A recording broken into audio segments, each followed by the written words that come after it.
मी माझ्या सासूला अनेकदा समजावून सांगायचा प्रयत्न केला होता की त्या जे करत आहेत त्याचा शेवट चांगला होणार नाही, पण त्यांनी माझं एकदाही ऐकलं नाही. त्या दिवशी तर सगळ्याच मर्यादा ओलांडल्या गेल्या. त्यांनी थेट माझ्या चेहऱ्यासमोर बोट रोखलं. त्यांच्या आवाजात इतका कठोरपणा होता की माझे कानच बधीर झाले. त्यांनी स्वतःच्या मुलाला म्हणजेच माझा नवरा समर्थला कठोर आदेश दिला, हिला बांधा आणि संपूर्ण रात्र कोल्ड स्टोरेजमध्ये उलटं टांगून ठेवा, तेव्हाच हिला स्वतःची जागा कळेल. त्या रात्री समुद्रातून आणलेल्या मासे आणि इतर सागरी जीवांनी भरलेल्या त्या गोठवून टाकणाऱ्या कोल्ड स्टोरेजमध्ये अंग गोठवणाऱ्या थंडीत माझा प्रत्येक श्वास पांढऱ्या धुक्यासारखा बाहेर पडत होता. त्या क्षणी मला खरंच वाटलं की कदाचित माझा शेवट इथेच होणार. पण दुसऱ्या दिवशी सकाळी जेव्हा त्या जड लोखंडी दरवाजाचं कुलूप उघडलं जाईल तेव्हा आत मी नसेन आणि समोर दिसणारं दृश्य पाहून त्या निर्दयी स्त्रीच्या पायाखालची जमीन सरकेल याची मला मुळीच कल्पना नव्हती. माझं नाव वैदही आहे. मालती यांच्या घरची सून होऊन मला आता 3 वर्ष झाली आहेत. 3 वर्ष तसं पाहिलं तर फार मोठा काळ नसतो, पण बाहेरून ऐश्वर्याने चकाकणारं आणि आतून मात्र माणुसकी, आपुलकी आणि ऊब नसलेलं घर असेल तर त्या घरातला प्रत्येक दिवस एखाद्या शिक्षेसारखा वाटतो. माझा नवरा समर्थ हा मालती यांचा एकुलता एक मुलगा. तो सुशिक्षित, शांत आणि मनाने चांगला होता, पण त्याचाच हा शांत स्वभाव अनेकदा अशी कमकुवत बाजू ठरायचा की माझं मन आतून तुटून जायचं. तो माझ्यावर प्रेम करत होता हे मला ठाऊक होतं, पण त्याचं ते प्रेम कधीच इतकं ठाम झालं नाही की तो स्वतःच्या आईसमोर माझ्यासाठी उभा राहू शकेल. माझ्या सासरच्यांचा या समुद्रकिनाऱ्यावरील शहरात समुद्री खाद्यपदार्थांच्या निर्यातीचा मोठा व्यवसाय होता. हा सगळा व्यवसाय माझे सासरे शरद यांनी स्वतःच्या कष्टाने उभा केला होता. ते अतिशय प्रेमळ आणि सरळ स्वभावाचे माणूस होते. त्यांनी मला नेहमी मुलीसारखंच जपलं, पण माझ्या लग्नानंतर अवघ्या काही महिन्यातच हृदयविकाराच्या झटक्याने त्यांचं अचानक निधन झालं. त्यांच्या जाण्यानंतर घर आणि व्यवसाय या दोन्हींची संपूर्ण जबाबदारी मालती यांच्या हातात आली. त्या अत्यंत हुशार, चाणाक्ष आणि क्षणार्धात निर्णय घेणाऱ्या होत्या, पण त्याचबरोबर तितक्याच कठोर, हुकुमशाही स्वभावाच्या होत्या. त्यांनी मला कधीच घरची सून म्हणून स्वीकारलं नाही. त्यांच्या नजरेत मी कायम एका छोट्या गावातून आलेली मुलगीच राहिले, जिच्या रूपावर भाळून त्यांच्या मुलाने तिच्याशी लग्न केलं होतं. माझ्याकडे लेखाशास्त्राची चांगली पदवी होती. या घरासाठी आणि व्यवसायासाठी मी माझी उत्तम नोकरीही सोडली होती. तरीही मालती यांच्या दृष्टीने मी कायम परकीच राहिले. गेली 3 वर्ष मी या घरात जणू सावलीसारखी वावरत होते. पहाटे अंधार असतानाच उठायचं, संपूर्ण घरासाठी आणि कारखान्यातील अनेक कामगारांसाठी स्वयंपाक करायचा, दिवसभर हिशोब, कागदपत्र आणि नोंदी सांभाळायच्या आणि रात्रीपर्यंत घरातली उरलेली सगळी कामं करायची. मी कधीच कोणती तक्रार केली नाही. थकून भागून अंगात जीव उरत नसतानाही स्वतःला समजावत राहिले की हे सगळं मी माझ्या कुटुंबासाठी करते आहे, म्हणजे समर्थवरचा थोडासा तरी भार हलका होईल. समर्थला माझी मेहनत पाहून वाईट वाटायचं, पण मी त्यांच्या आईच्या वागणुकीबद्दल बोलायला लागले की तो लगेच विषय बदलायचा. तो नेहमी म्हणायचा, आई आता वयस्कर झाली आहे, तिचा स्वभावच असा आहे, मनाने ती वाईट नाही. घरात शांतता राहावी म्हणून तू थोडं समजून घे. आणि मी समजून घेत राहिले. इतकं समजून घेतलं की हळूहळू मीच विसरून गेले की कधी काळी मीही मनमोकळं हसणारी, आनंदाने जगणारी मुलगी होते. मी फक्त शांतपणे मान खाली घालून माझी सगळी कामं करत राहिले. कधीतरी माझी निष्ठा, माझी मेहनत आणि माझा संयम पाहून मालती यांचं मन बदलेल अशी आशा मनात होती, पण माझा तो समज चुकीचा ठरला. माझ्या शांत स्वभावाचा त्यांनी गैरफायदा घेतला. माझ्या सहनशीलतेलाच त्यांनी माझी कमकुवत बाजू समजली. आमच्या आयुष्यातील प्रत्येक छोट्या मोठ्या निर्णयात त्या हस्तक्षेप करू लागल्या. आम्ही काय घालायचं, किती खर्च करायचा, कसं जगायचं हे सगळं त्या ठरवू लागल्या. इतकंच नाही, लग्नाला 3 वर्ष होऊनही आम्हाला मूल झालं नव्हतं, म्हणून त्या प्रत्येकाच्या समोर मला टोमणे मारण्याची एकही संधी सोडत नव्हत्या. मालती वारंवार म्हणायच्या, जिला लग्न होऊन 3 वर्ष झाली तरी मूल होऊ शकत नाही आणि जी फक्त आयतं खात बसली आहे, तिचा या घरात काय उपयोग. त्यांनी ही गोष्ट किती वेळा नातेवाईकांसमोर आणि आपल्या ओळखीच्या लोकांसमोर बोलून दाखवली होती याची मोजदादच नव्हती. प्रत्येक वेळी त्यांचे शब्द माझ्या मनात एखाद्या धारदार शस्त्रासारखे खोलवर घुसायचे. मी आशेने समर्थकडे पाहिजे, पण तो नेहमीप्रमाणे नजर खाली घालून गप्प उभा राहायचा. त्याची ती शांतता माझ्या मनाला आणखी जास्त वेदना द्यायची. अखेर तो दिवस आला ज्या दिवशी माझ्या सहनशीलतेची मर्यादा संपली. गेल्या काही महिन्यांपासून आमच्या समुद्री खाद्यपदार्थांच्या व्यवसायात सतत अडचणी निर्माण होत होत्या. मी हिशोबाची कागदपत्र अनेकदा तपासली होती. त्यात काही संशयास्पद खर्च आणि विचित्र व्यवहार माझ्या लक्षात आले होते. मालाच्या गुणवत्तेतही आधीसारखी खात्री उरली नव्हती. मी अनेकदा मालती यांना याबद्दल सावध करायचा प्रयत्न केला, पण त्यांनी प्रत्येक वेळी मला झिडकारून गप्प बसवलं. त्या म्हणायच्या, बायकांनी स्वयंपाकघर आणि हिशोबापुरतंच मर्यादित राहावं. व्यवसाय पुरुषांचा विषय असतो. पण खरं चित्र अगदी वेगळंच होतं. व्यवसायातील प्रत्येक निर्णय मालतीच घेत होत्या. समर्थ नावाला संचालक होता. प्रत्यक्षात सगळी सूत्र त्यांच्या हातातच होती. एका शुक्रवारी संध्याकाळी अचानक अशी बातमी आली की संपूर्ण कार्यालय आणि कारखान्यात खळबळ उडाली. परदेशात पाठवलेली कोळंबीची एक मोठी खेप, ज्याची किंमत तब्बल 1,20,00,000 रुपये होती, ती परदेशातील कंपनीने पूर्णपणे नाकारली होती. कारण म्हणून त्यांनी स्पष्ट नमूद केलं होतं की माल सुरक्षितता आणि स्वच्छतेच्या निकषांवर उतरला नाही. शिवाय त्यामध्ये मेलाकाईट ग्रीन नावाचं बंदी घातलेलं रसायन आढळलं होतं. ही बातमी ऐकताच सगळ्यांच्या चेहऱ्यावरचं रक्तच गोठलं. एवढं मोठं नुकसान कोणत्याही उद्योगाला डगमगवण्यासाठी पुरेसं होतं. कारखान्यातील कामगारांच्या चेहऱ्यावर नोकरी जाण्याची भीती स्पष्ट दिसत होती. माझ्याही छातीत धडधड वाढली होती. कारण निर्यात होण्यापूर्वी या संपूर्ण खेपेची अंतिम तपासणी मीच केली होती. प्रत्येक अहवाल, प्रत्येक कागद मी अत्यंत बारकाईने तपासला होता.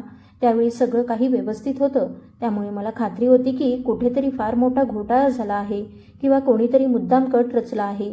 मी जुन्या कागदपत्रांमध्ये पुरावे शोधत बसले होते. तेवढ्यात मालती वादळासारख्या माझ्या कार्यालयात घुसल्या. त्यांचा चेहरा संतापाने लालबुंद झाला होता. त्यांनी एक शब्दही न बोलता थेट माझ्याजवळ येऊन माझ्या गालावर जोरात चापट मारली. त्यानंतर संपूर्ण कारखान्यात घुमेल अशा आवाजात त्या ओरडल्या, अभागी मुलगी, हे काय करून ठेवलंस तू? मी गाल धरून थरथरत उभी राहिले. स्वतःला सावरत मी म्हणाले, मी काही चुकीचं केलं नाही. प्रत्येक गोष्ट नीट तपासूनच मंजूर केली होती. त्यांनी माझ्याकडे बोट रोखत संतापाने उत्तर दिलं, अजूनही तोंड चालवत आहेस? हे बघ, या कागदांवर तुझ्या सह्या आहेत. शेवटची मंजुरी तूच दिली आहेस. तू आमचं सगळंच उद्ध्वस्त केलंस. एवढं बोलून त्यांनी कागदपत्रांचा जाडगठ्ठा माझ्या चेहऱ्यावर फेकून मारला. मी थरथरणाऱ्या हाताने ते कागद उचलले. सह्या माझ्याच होत्या, पण ते कागद मी पाहिलेले नव्हते. मी ज्या कागदांवर सह्या केल्या होत्या त्याऐवजी ही संपूर्ण फाईलच बदलण्यात आली होती याची मला खात्री होती. पण मालती यांच्या संतापासमोर माझं प्रत्येक स्पष्टीकरण खोटं ठरत होतं. त्यांनी माझा अपमान करण्यासाठी एकही शब्द बाकी ठेवला नाही. मला मूल होत नाही, माझं माहेर गरीब आहे, माझी किंमत नाही, अशा प्रत्येक गोष्टीची त्यांनी निर्लज्जपणे खिल्ली उडवली. शेवटी त्यांनी माझा हात घट्ट पकडला आणि अक्षरशः ओढत कार्यालयाबाहेर आणलं. तिथे उभे असलेले सगळे कामगार निशब्दपणे आमच्याकडे पाहत होते. त्यांनी मला घराबाहेरच्या थंड सिमेंटच्या फरशीवर जोरात ढकलून दिलं. त्याचवेळी समर्थ कारखान्याच्या दुसऱ्या बाजूने बाहेर आला. मला जमिनीवर पडलेलं पाहताच तो धावत माझ्याजवळ आला आणि मला उभं केलं. तो घाबरलेल्या आवाजात म्हणाला, आई, काय झालं? तुम्ही वैदेहीला का मारत आहात? मालती संतापाने फणफणत म्हणाल्या, तुझ्या या राणीला विचार. हिने आपल्या संपूर्ण व्यवसायाची वाट लावली आहे. तब्बल 1,20,00,000 रुपयांचं नुकसान करून ठेवलं आहे. समर्थने क्षणभर माझ्याकडे पाहिलं आणि पुन्हा आईकडे. त्याच्या चेहऱ्यावर भीती, गोंधळ आणि असहाय्यता स्पष्ट दिसत होती. त्याला काय बोलावं, काय करावं हेच सुचत नव्हतं. आणि तेव्हाच मालती यांनी संतापाच्या भरात तो अंगावर काटा आणणारा आदेश दिला. अंगणाच्या टोकाला असलेल्या जुन्या कोल्ड स्टोरेजकडे बोट दाखवत त्या कडाडल्या, आत्ताच्या आत्ता हिला दोरीने बांध आणि संपूर्ण रात्र त्या बर्फाच्या गोदामात उलटे टांगून ठेव. तेव्हाच या अभागीला शहाणपण येईल. मी अक्षरशः थिजून गेले. क्षणभर मला माझ्याच कानांवर विश्वास बसला नाही. पण मालती यांच्या डोळ्यात दिसणारा तिरस्कार आणि निर्दयपणा अगदी खरा होता. मी आशेने समर्थकडे पाहिलं. माझ्या नजरेत फक्त मदतीची एकच विनवणी होती. किमान आज तरी तो माझ्यासाठी ठामपणे उभा राहील अशी मनापासून अपेक्षा होती. पण तसं काहीच घडलं नाही. त्याचा चेहरा फटक पडला होता. ओठ थरथरत होते, पण तोंडातून एक शब्दही बाहेर पडत नव्हता. त्याने आधी आईकडे पाहिलं, मग माझ्याकडे, आणि शेवटी शांतपणे मान खाली घातली. समर्थची ती खाली झुकलेली मान मला मालती यांच्या चापटीपेक्षाही 1000 पट जास्त वेदना देऊन गेली. जणू कुणीतरी माझ्या हृदयात धारदार सुरा खुपसला होता. मला नेहमी वाटायचं, माझी सासू कितीही कठोर असली तरी माझ्यासोबत माझा नवरा आहे. त्याच्या आधाराने मी कोणतंही संकट पार करू शकेन. पण आज त्याच माणसाने मला आयुष्याच्या वादळात पूर्णपणे एकटं सोडून दिलं होतं. तो माझ्याजवळ आला, पण माझ्याकडे नजर मिळवण्याचीही त्याची हिंमत झाली नाही. अतिशय मंद आवाजात तो म्हणाला, वैदेही, फक्त आजची एक रात्र आहे. आई खूप रागात आहे. तू थोडं सहन कर. सकाळी मी तिची समजूत काढेन. मी काहीच बोलले नाही. फक्त निर्विकार नजरेने त्याच्याकडे पाहत राहिले. त्या क्षणी माझ्या शरीराला होणाऱ्या वेदना संपल्या होत्या. उरली होती ती फक्त मन पोखरणारी खोल निराशा. या माणसाने एकदाही माझी बाजू ऐकून घेतली नाही. खरं काय खोटं काय एवढंही विचारलं नाही. तो फक्त स्वतःच्या आईच्या आदेशाचं पालन करणारा असह्य माणूस बनून उभा होता. स्वतःच्या मुलाची अशी शरणागती पाहून मालती यांच्या चेहऱ्यावर एक विचित्र क्रूर समाधान उमटलं. त्या घरात गेल्या आणि मला बांधण्यासाठी वापरली जाणारी जाड खरखरीत दोरी घेऊन आल्या. ती समर्थच्या पायाशी फेकत त्या म्हणाल्या, हिला गठ्ठ बांध आणि आत बंद करून टाक. ही पळून जाता कामा नये. समर्थने थरथरणाऱ्या हाताने ती दोरी उचलली.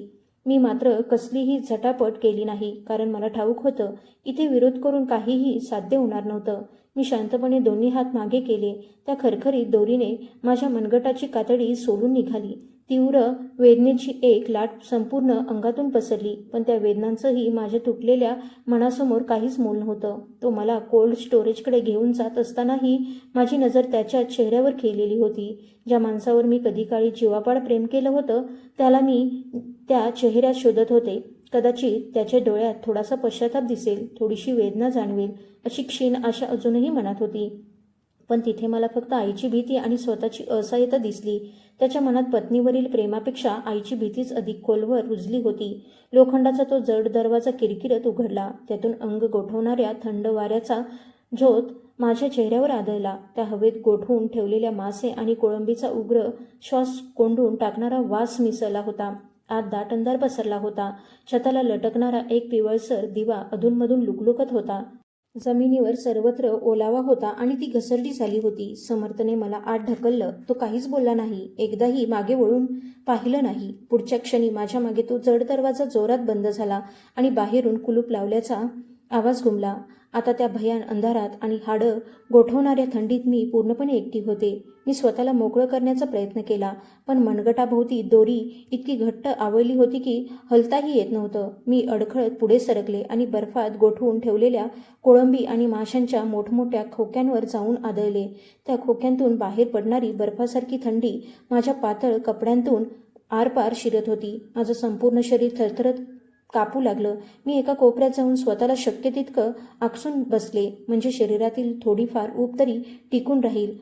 दुपारपासून माझ्या पोटात अन्नाचा कणही गेला नव्हता. उपाशीपोटी पोटात तीव्र कळा उठत होत्या. घसा कोरडा पडला होता आणि संपूर्ण अंग वेदनेने ठणकत होतं. पण या सगळ्या शारीरिक यातनाही माझ्या मनात सुरू असलेल्या वेदनांसमोर क्षुल्लक वाटत होत्या. माझ्याच नशिबी हे सगळं का आलं? माझी चूक तरी नेमकी काय होती? गेली 3 वर्ष माझ्या डोळ्यांसमोर तरळून गेली. मी किती प्रयत्न केले होते, किती अपमान गिळून टाकले होते. मित्रमैत्रिणींपासून स्वतःला दूर केलं, स्वतःचे सगळे छंद सोडून दिले, अगदी स्वतःचं करिअरही मागे ठेवलं. फक्त एक चांगली सून आणि एक समर्पित पत्नी म्हणून या घरात आपलं स्थान निर्माण करता यावं एवढीच माझी इच्छा होती. मला वाटलं होतं एक दिवस माझा चांगुलपणा पाहून या सगळ्यांचं मन बदलेल, पण माझा तो समज पूर्णपणे चुकीचा ठरला. मालती यांच्या नजरेत मी कायम परकी अपशकुनी मुलगीच राहिले आणि समर्थसाठी मी फक्त अशी एक जबाबदारी होते जिने आईचा आनंद टिकून राहावा म्हणून कधीही बळी दिला जाऊ शकत होता.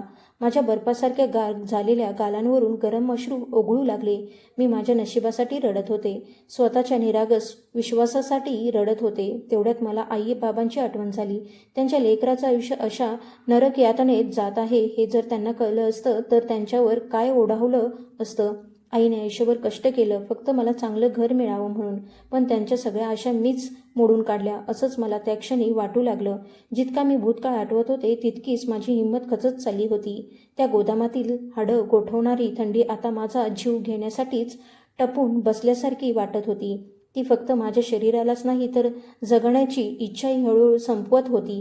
माझ्या डोळ्यांवर झोप चढू लागली, पापण्या जड झाल्या. मला ठाऊक होतं या थंडीत जर मी डोळे मिटले तर कदाचित पुन्हा कधीच उघडू शकणार नाही.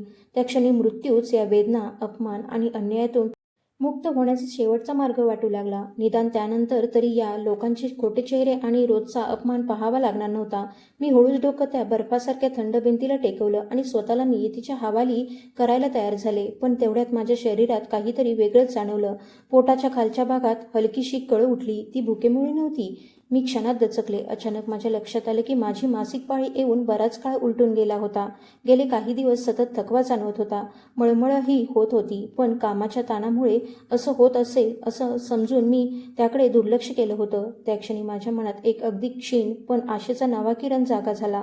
नाही, मी अशी हार मानू शकत नाही, निदान आत्ता तरी नाही. मी स्वतःला सावरलं आणि सरळ बसण्याचा प्रयत्न केला. मला जिवंत राहायचं होतं. कोणत्याही परिस्थितीत त्या बर्फाच्या गोदामातून बाहेर पडायचं होतं. कदाचित माझा अंदाज चुकीचाही असेल, पण त्या छोट्याशा आशेने माझ्या मनात पुन्हा जगण्याची जिद्द पेटवली होती.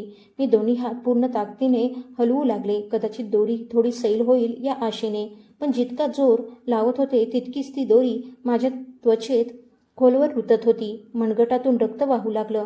मी दात घट्ट आवळले आणि ती असह्य वेदना सहन करत राहिले. भिंतीचा आधार घेत मी हळूहळू पुढे सरकू लागले. एखादी धारदार वस्तू सापडते का ज्याने ही दोरी कापता येईल याचा मी आटोकाट प्रयत्न करत होते. थंडीने आणि वेदनेने अंग थरथरत असूनही मी हार मानली नाही. त्या फिकट पिवळ्या दिव्याच्या धुसर उजेडात माझी नजर एका अंधाऱ्या कोपऱ्याकडे गेली. तिथे मोठमोठे खोके रचून ठेवले होते. त्याच कोपऱ्यात एका लोखंडी वस्तूवर हलकीशी चमक दिसली. ती नेमकी काय आहे हे मला कळत नव्हतं, पण त्या क्षणी तीच माझी शेवटची आशा होती. मी उरलेली सारी ताकद एकवटली आणि जवळजवळ गोठून गेलेलं शरीर फरशीवर ओढत त्या दिशेने सरकू लागले. प्रत्येक इंच पुढे जाणं म्हणजे जणू नव्याने शिक्षा भोगणं होतं, पण माझ्या मनात रुजलेल्या त्या नाजूक आशेने मला थांबू दिलं नाही. जवळ पोहोचल्यावर लक्षात आलं की तो एक जुना लोखंडी संदूक होता. त्यावर धुळीचा जाड थर साचला होता. अनेक वर्षांपूर्वी तो तिथे ठेवून कुणीतरी विसरून गेलं असावं असंच वाटत होतं. त्याच्या कुलपावर इतका गंज चढला होता की त्याच गंजातून एक धारदार कडा तयार झाली होती. मी पाठ त्या संदुकाकडे केली आणि मागे बांधलेले हात त्या गंजलेल्या धारदार कडेला घासू लागले. एकदा दोनदा 10 वेळा, पण दोरी काही तुटत नव्हती. उलट मनगटात इतक्या तीव्र वेदना होत होत्या की हाडंसुद्धा मोडून निघतील असं वाटत होतं. कपाळावर घाम फुटला होता आणि बाहेरच्या प्रचंड थंडीत तो क्षणात गोठत होता. मी पूर्णपणे थकून गेले होते, तरीही हार मानली नाही. मला जगायचं होतं. माझ्या पोटी वाढत असलेल्या त्या छोट्याशा जीवासाठी मला या मृत्यूच्या दारातून बाहेर पडायचं होतं. माझ्या विरुद्ध रचलेल्या या संपूर्ण कटाचं सत्य सगळ्यांसमोर आणायचं होतं. आणि ज्या क्षणी माझी शेवटची शक्तीसुद्धा संपत आली होती, त्याचवेळी एक अगदी क्षीणसा आवाज माझ्या कानावर आला. दोरीचा एक बारीक तंतू तुटला होता. त्या निर्जीव, थंड आणि भयान गोदामात घुमलेला तो छोटासा आवाज माझ्यासाठी नव्या आयुष्याची पहिली चाहूल ठरला. पण मला मुळीच कल्पना नव्हती की ज्या जुन्या लोखंडी संदुकाच्या मदतीने मी स्वतःची सुटका करत होते, त्याच्या आत असं एक भयंकर गुपित दडलं होतं, जे माझ्यावर होत असलेल्या अन्यायापेक्षाही कितीतरी मोठं होतं. असं गुपित जे या संपूर्ण कुटुंबाचा पाया हादरवून टाकणार होतं. ज्या क्षणी माझे हात दोरीतून मोकळे झाले, त्या क्षणी मला जणू नव्याने आयुष्य मिळाल्यासारखं वाटलं. माझी मनगट पूर्णपणे सोलली गेली होती आणि त्यातून सतत रक्त वाहत होतं. तरीही मी घाईघाईने माझे बधीर झालेले हात चोळू लागले, म्हणजे त्यात पुन्हा हालचाल यावी. माझा श्वास जोरात सुरू होता आणि त्या थंड हवेतून तो पांढऱ्या धुक्याच्या रूपाने बाहेर पडत होता. दोरीतून माझी सुटका झाली होती खरी, पण बाहेरून बंद असलेला तो जड लोखंडी दरवाजा अजूनही माझ्यासाठी तुरुंगच होता. त्यातून बाहेर पडणं जवळजवळ अशक्य वाटत होतं. मी थकून जमिनीवर बसले आणि शेजारी ठेवलेल्या एका खोक्याला पाठ टेकवून काही क्षण स्वतःला सावरू लागले. उपासमार, थकवा आणि थंडीचा पुन्हा माझ्यावर प्रभाव होत होता, पण माझं लक्ष सारखं त्या जुन्या लोखंडी संदुकाकडे जात होतं. त्याने माझा जीव वाचवला होता, पण तो इथे नेमका कशासाठी ठेवला होता? गोदामाच्या त्या अंधाऱ्या कोपऱ्यात तो अशा प्रकारे ठेवलेला होता की जणू कुणीतरी मुद्दाम काहीतरी लपून ठेवलं होतं.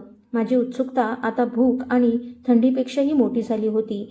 मी पुन्हा रांगत त्या संदुकाजवळ गेले आणि माझ्या कुर्त्याच्या बाह्याने त्यावर साचलेली धूळ हळूहळू पुसू लागले. धूळ बाजूला होताच तो जाड लोखंडाचा बनवलेला असल्याचं स्पष्ट दिसलं. चारही कोपऱ्यांना गंज चढला होता. कुलूप जुनं होतं, पण अजूनही भक्कम होतं. मी हाताने ते उघडण्याचा प्रयत्न केला, पण काहीच उपयोग झाला नाही. मग आजूबाजूला नजर फिरवली. कदाचित एखादी जड वस्तू मिळेल असा विचार मनात आला. तेवढ्यात बाजूलाच लोखंडी एक सळई दिसली. बहुतेक एखाद्या मोडकळीस आलेल्या रॅकची ती भाग असावी. मी उरलेली सगळी ताकद एकवटली. ती सळी कुलपात अडकवली आणि जोराचा हिसका देत खाली दाबली. गंजलेल्या कुलपावर जोर पडताच खट असा आवाज झाला आणि ते कुलूप तुटून थेट जमिनीवर पडलं. माझं हृदय इतक्या वेगाने धडधडत होतं की त्याचा आवाज मला स्वतःला स्पष्ट ऐकू येत होता. मी सावधपणे संदुकाचं झाकण उचललं. आत ना पैसे होते ना दागिने, फक्त तपकिरी चामड्याचं कव्हर असलेली एक जुनी डायरी, तिच्यासोबत व्यवस्थित बांधून ठेवलेला काही कागदांचा गठ्ठा आणि एक जुनं कृष्णधवल छायाचित्र होतं. मी सर्वप्रथम ते छायाचित्र हातात घेतलं. त्यात एक तरुण माणूस शांत, प्रेमळ हास्य करत उभा होता आणि त्याच्या शेजारी लांबसडक केसांची एक देखणी स्त्री होती. क्षणात मी त्यांना ओळखलं. ते माझे सासरे शरद आणि मालती यांच्या तारुण्यातलं छायाचित्र होतं. दोघांच्या चेहऱ्यावर इतका आनंद आणि समाधान दिसत होतं की क्षणभर माझा स्वतःचाच विश्वास बसला नाही. विशेषतः मालती यांना पाहून मी थक्क झाले. मी ओळखत असलेल्या मालती आणि या छायाचित्रातील मालती या जणू दोन वेगळ्याच व्यक्ती वाटत होत्या. शरद माझ्या नजरेत नेहमी शांत, प्रेमळ आणि मोठ्या मनाचे माणूस होते. त्यांच्या स्वभावात मालती यांच्या कडवटपणाचा लवलेशही नव्हता. ते अनेकदा कोणाच्याही नकळत माझ्यासाठी फळं किंवा सुकामेवा आणायचे आणि हळूच म्हणायचे, बाळा हे खाऊन घे, नाहीतर अंगात अशक्तपणा येईल. पण मालती यांना सांगू नकोस. त्यांचे ते छोटे छोटे प्रेमाचे क्षणच माझ्या सासरच्या सुरुवातीच्या दिवसात जगण्याचा सर्वात मोठा आधार ठरले होते. मी थरथरणाऱ्या हाताने ती डायरी उचलली. काळाच्या ओघात तिची पानं पिवळी पडली होती. पहिलंच पान उघडताच समोरची अक्षरं पाहून मी क्षणात थबकले. ती अक्षरं मी अगदी सहज ओळखली. ती शरद यांची हस्ताक्षरं होती. अनेकदा मी त्यांच्यासोबत हिशोबाची कामं केली होती, त्यामुळे त्यांच्या अक्षरांची मला चांगलीच ओळख होती. ही त्यांची स्वतःची डायरी होती. पहिली नोंद त्यांच्या अचानक झालेल्या मृत्यूच्या अवघ्या काही आठवडे आधीची होती. मी एक एक शब्द वाचू लागले आणि असं वाटू लागलं जणू पहिल्यांदाच मी त्यांच्या मनात डोकावत होते. त्यांनी लिहिलं होतं, हल्ली शरीर खूप लवकर थकून जातं. अचानक छातीत वेदना सुरू होतात. रक्तदाब कधी खूप वाढतो तर कधी अचानक कमी होतो. डॉक्टर म्हणतात कामाचा ताण खूप वाढला आहे, आता थोडी विश्रांती घेणं गरजेचं आहे. पण मी विश्रांती कशी घेऊ? संपूर्ण व्यवसायाची जबाबदारी माझ्या खांद्यावर आहे. समर्थ अजून अनुभवाने खूप लहान आहे. त्याला व्यवहाराची पुरेशी समज नाही. तो फक्त आईचं ऐकतो. आणि माझी पत्नी मालती ती आता पूर्वीसारखी राहिलेली नाही, जिच्यावर मी कधी काळी प्रेम केलं होतं. ती साधी, प्रामाणिक आणि कष्टाळू स्त्री आता उरलेलीच नाही. तिच्या डोळ्यात आता फक्त पैसा आणि हव्यास दिसतो. नफ्यासाठी ती कोणत्याही थराला जाऊ शकते. हे वाचताच माझ्या छातीत धडधड वाढली. मी घाईघाईने पुढचं पान उलटलं. त्यावर लिहिलं होतं, आज योगायोगाने मालती आणि एका पुरवठादाराचं दूरध्वनीवरचं बोलणं माझ्या कानावर पडलं. ती अतिशय कमी किमतीत अशा कोळंबीची खरेदी करत होती, ज्याच्या गुणवत्तेची कोणतीही खात्री नव्हती. मी तिला याबद्दल विचारलं तर उलट तिने मलाच ऐकवलं. म्हणाली, तुम्ही आता म्हातारे झाले आहात. व्यवसायाची समज तुम्हाला राहिलेली नाही. मला खूप भीती वाटते आहे. या व्यवसायाचा खरा पाया प्रामाणिकपणा आणि विश्वास आहे. एकदा विश्वास तुटला तर सगळंच संपेल. मला तिला थांबवलंच पाहिजे. हे शब्द वाचताच माझ्या अंगावर काटा आला. म्हणजे शरद यांना त्यांच्या पत्नीच्या प्रत्येक काळ्या कृत्याची आधीपासूनच कल्पना होती. मी पुढची पानं चाळत गेले आणि प्रत्येक नवीन नोंद माझ्या पायाखालची जमीन सरकवत होती. त्यांनी एक एक घटना तपशीलवार लिहून ठेवली होती. मालती कशा प्रकारे गोदामात पडून असलेला जुना माल ताजा दिसावा म्हणून धोकादायक रसायनांचा वापर करत होत्या, याचीही त्यांनी स्पष्ट नोंद केली होती. त्यांनी हेही लिहिलं होतं की कारखान्यातील काही कामगारांना पैसे देऊन तपास अधिकाऱ्यांची दिशाभूल कशी करण्यात आली. त्यांना सतत भीती वाटत होती की हे असंच सुरू राहिलं तर एक दिवस संपूर्ण कंपनी उद्ध्वस्त होईल. पुढे मी त्या पानांपर्यंत पोहोचले जिथं त्यांनी लिहिलं होतं, आज मी मालतीशी उघडपणे बोललो. आमच्यात खूप मोठा वाद झाला. मी तिला स्पष्ट सांगितलं की तिने ही फसवणूक थांबवली नाही तर मी संपूर्ण कुटुंबासमोर तिचं खरं रूप उघडं करीन आणि कंपनीची संपूर्ण जबाबदारी समर्थकडे सोपवीन. त्या क्षणी तिने माझ्याकडे ज्या नजरेने पाहिलं तशी नजर मी आयुष्यात कधीच पाहिली नव्हती. त्या नजरेत फक्त राग नव्हता तर खोलवरचा द्वेषही होता. ती म्हणाली, माझ्या आयुष्यभराच्या मेहनतीवर तुम्ही पाणी पेरू पाहत आहात. मी खूप थकलो आहे. कदाचित चूक माझीच होती. मी तिला गरजेपेक्षा जास्त मोकळीक दिली. त्यानंतर मी डायरीचं शेवटचं पान उघडलं. त्या पानावरची अक्षरं अतिशय थरथरत्या हाताने लिहिल्यासारखी होती. प्रत्येक ओळ वाकडी तिकडी झाली होती. जणू लिहिणाऱ्या माणसाच्या अंगात शेवटचीही शक्ती उरलेली नव्हती. त्यांनी लिहिलं होतं, काल रात्री मालतीच्या हातचं सूप प्यायल्यानंतर माझ्या शरीरात काहीतरी विचित्र घडू लागलं. हृदयाची धडधड अनियंत्रित झाली आहे. डोकं प्रचंड गरगरत आहे. मी समर्थला हाक मारायचा प्रयत्न केला पण माझ्या तोंडातून आवाजच बाहेर पडला नाही. श्वास घ्यायलाही खूप त्रास होतो आहे. त्या सूपमध्ये काहीतरी मिसळलं गेलं असावं असा मला संशय आहे. ही डायरी आणि मालतीच्या सगळ्या गैरकृत्याचे पुरावे मी या कोल्ड स्टोरेजमध्ये लपून ठेवले आहेत. जर माझ्यासोबत काही अनर्थ झाला तर एक दिवस कुणीतरी हे नक्की शोधून काढेल आणि सत्य जगासमोर येईल. त्यानंतर ती नोंद अचानक तिथेच संपली होती. मी जागच्या जागी स्तब्ध उभी राहिले. माझ्या हातातून डायरी निसटली आणि त्या बर्फासारख्या थंड जमिनीवर आदळली. माझं संपूर्ण शरीर थरथरत होतं. ती थरथर थंडीमुळे नव्हती तर माझ्यासमोर उभ्या राहिलेल्या त्या भयावह सत्यामुळे होती. शरद यांचा मृत्यू साधा नव्हता. उलट त्यांच्या मृत्यूमागे मालती यांचाच हात असण्याची शक्यता आता स्पष्ट दिसत होती. त्या स्त्रीने फक्त आपल्या नवऱ्याचा व्यवसाय उद्ध्वस्त केला नव्हता तर कदाचित त्यांचा जीवही घेतला होता. मी त्या भयान अंधाराकडे निर्विकार नजरेने पाहत राहिले. जणू कुणीतरी अदृश्य शक्ती माझा गळा दाबत होती. नकळत मी एका प्रचंड मोठ्या कटाचा भाग बनले होते. परदेशातून परत आलेल्या मालाच्या खेपेमागे माझी कसलीही चूक नव्हती. ते तर अनेक महिन्यांपासून आखलेल्या गुन्हेगारी कारवायांचं फळ होतं आणि त्या संपूर्ण खेळात मला फक्त बळीचा बकरा बनवलं गेलं होतं. म्हणजे सगळा दोष माझ्यावर टाकून खरे गुन्हेगार सहजपणे वाचू शकतील. आता मालती यांच्या नजरेत मी केवळ नकोशी सून राहिले नव्हते. मी त्यांच्यासाठी सर्वात मोठा धोका बनले होते. कारण त्यांच्या आयुष्यातलं सर्वात भयानक गुपित आता मला कळलं होतं आणि मला पूर्ण खात्री होती की त्या मला या गोदामातून जिवंत बाहेर पडू देणार नव्हत्या. आता त्या कोल्ड स्टोरेजमधली हाडं गोठवणारी थंडीही मला जाणवत नव्हती. कारण त्यापेक्षाही भयानक थंडी माझ्या मनात उतरली होती. ती होती सत्याची थंडी. शरद हे या घरातले एकमेव चांगले माणूस होते. स्वतःच्या मृत्यूपूर्वीच त्यांना सगळं सत्य कळलं होतं. शेवटच्या क्षणापर्यंत त्यांनी स्वतःला वाचवण्याचा प्रयत्न केला असणार. मदतीच्या शेवटच्या आशेने त्यांनी हे सगळं त्या डायरीत लिहून ठेवलं होतं. आणि नियतीचा खेळ बघा, त्यांच्या या शेवटच्या आर्त हाकेला प्रतिसाद देणारी व्यक्ती मीच ठरले. मी थरथरणाऱ्या हाताने ती डायरी पुन्हा उचलली आणि छातीशी घट्ट धरली. त्या क्षणी मला असं वाटलं जणू त्यांच्या वेदना माझ्याही मनात उतरल्या आहेत. माझ्या मनातली भीती एका क्षणात नाहीशी झाली. तिच्या जागी संतापाची धग पेटली. मालती या फक्त वाईट सासू नव्हत्या, त्या माणसाच्या चेहऱ्यामागे लपलेला सैतान होत्या. ज्या स्त्रीने आयुष्यभर साथ देणाऱ्या, स्वतःसोबत हा सारा व्यवसाय उभा करणाऱ्या नवऱ्यावरही दया दाखवली नाही, तिच्यासाठी माझ्यासारख्या सुनेचं मोल तरी काय असणार. मला स्पष्ट कळून चुकलं होतं की जर मी इथेच बसून मृत्यूची वाट पाहत राहिले तर हे भयंकर सत्य कायमचं या बर्फाखाली गाडलं जाईल. मालती जिंकतील, त्यांचे सगळे गुन्हे कायमचे लपून राहतील आणि प्रत्येक आरोप माझ्यावरच येईल. नाही, हे मी कदापि होऊ देणार नव्हते. मला जगायचं होतं, फक्त स्वतःसाठी नाही, फक्त माझ्या पोटी वाढत असलेल्या त्या छोट्याशा जीवासाठीही नाही, तर शरद यांना न्याय मिळवून देण्यासाठी. मी स्वतःला सावरलं, एक खोल श्वास घेतला आणि शांतपणे विचार करायला सुरुवात केली. ही डायरी नक्कीच मोठा पुरावा होती, पण शेवटी ती एखाद्या माणसाने लिहिलेली नोंद होती. मालती यांचं खरं रूप जगासमोर आणण्यासाठी याहूनही भक्कम पुरावे माझ्या हाती असणं गरजेचं होतं. तेवढ्यात माझी नजर पुन्हा त्या लोखंडी संदुकाकडे गेली. डायरीशिवाय त्यात कागदपत्रांचा एक गठ्ठाही ठेवलेला होता. मी तो घाईघाईने उघडला. त्या मंद उजेडात डोळे बारीक करून मी एक एक कागद वाचू लागले. त्यात माल खरेदीची मूळ बिलं होती, काही पावत्या होत्या आणि काही प्रयोगशाळेचे अहवालही होते. शरद यांनी त्या कागदांवर लाल शाईने खास खुणा करून ठेवल्या होत्या. ज्या क्षणी माझी नजर त्या पावत्यांवरील क्रमांकांवर पडली त्या क्षणी माझी धडधड थांबल्यासारखी झाली. हे तेच मालाचे साठे होते ज्यांची नोंद मी रोज कंपनीच्या हिशोबात करत होते. पण या मूळ बिलांवर लिहिलेली रक्कम कंपनीच्या अधिकृत नोंदीत दाखवलेल्या रकमेच्या निम्मीच होती. आता सगळं स्पष्ट झालं होतं. मालती दोन वेगवेगळे हिशोब ठेवत होत्या, एक खरा आणि दुसरा बनावट हिशोब मला कर विभागाला आणि इतरांना दाखवला जात होता. म्हणजेच त्या स्वतःच्या कंपनीतून कोट्यावधी रुपयांचा अपहार करत होत्या.